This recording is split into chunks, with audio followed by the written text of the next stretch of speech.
یہ سوال ہے کہ پچھلے لیکچر میں آپ نے فرمایا جیسا کہ قرآن میں ہے کہ اللہ کے اختیار میں ہر چیز ہے، جب وہ ایسا چاہے تو کوئی اس کو روک نہیں سکتا، اور اگر برا مقدر کر دے تو کوئی اسے اچھا نہیں کر سکتا۔ اس میں کوئی شک نہیں، اگر کوئی شخص بیمار ہے، تکلیف میں ہے، مقروض ہے، اور وہ شخص انتہائی تکلیف سے دوچار رہتا ہے اور آخر کار وہ کوئی چارہ تلاش کرتا ہے، اس میں بزرگ پیر مختلف طریقے استعمال کرتا ہے، اللہ پر توکل کی کمی ظاہر ہوتی ہے، لیکن کئی لوگ اپنی تکالیف میں کمی پا لیتے ہیں، تعویذ کی صورت میں، عملیات کی صورت میں۔ فرمائیے کہ اللہ جب کارساز ہے تو اس قدر کیوں گرا دیا جاتا ہے کہ وہ گناہگار ہو جاتا ہے؟ اس میں تو کوئی شک نہیں کہ اللہ کارساز ہے، لیکن جس طرح کہ میں نے ابھی قرآن مجید کے درس میں بڑی وضاحت سے اس کو بیان کیا کہ یہ دنیا آزمائش کے لیے برپا کی گئی ہے،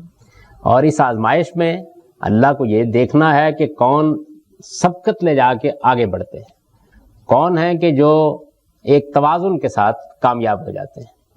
کون ہیں کہ جو ذوف ایمان کے ساتھ یا ذوف عمل کے ساتھ حاضر ہوتے ہیں، اور کون ہے کہ بالکل گر پڑتے ہیں۔ تو جب اس کو بنایا اس اصول پر گیا ہے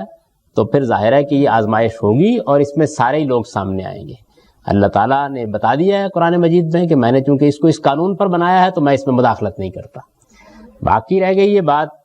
کہ اس طرح کے موقعوں کے اوپر آدمی جب گر جاتا ہے تو وہ بعض اوقات دوش دیتا ہے، اللہ تعالیٰ کو بھی دوش دیتا ہے، جیسے کہ یہود کے اقوال یہاں نقل ہو گئے ہیں، لیکن اتنی بات سمجھ لینی چاہیے، اور یہ قرآن سے بھی واضح ہے اور انسانی تجربے سے بھی واضح ہے کہ یہ محض ذوف ارادہ ہوتا ہے، ورنہ اللہ تعالیٰ نے ہر انسان کو دین کے بنیادی فہم کے معاملے میں اور اس کی ناگزیر ضروریات کو پورا کرنے کے معاملے میں ارسطو افلاطون سے کم بنا کے نہیں پیدا کیا،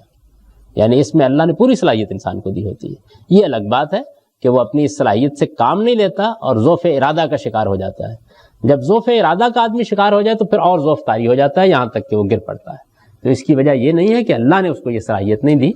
آدمی کے لیے عزم اور حوصلے کی کمی اس کا باعث بن جاتی ہے۔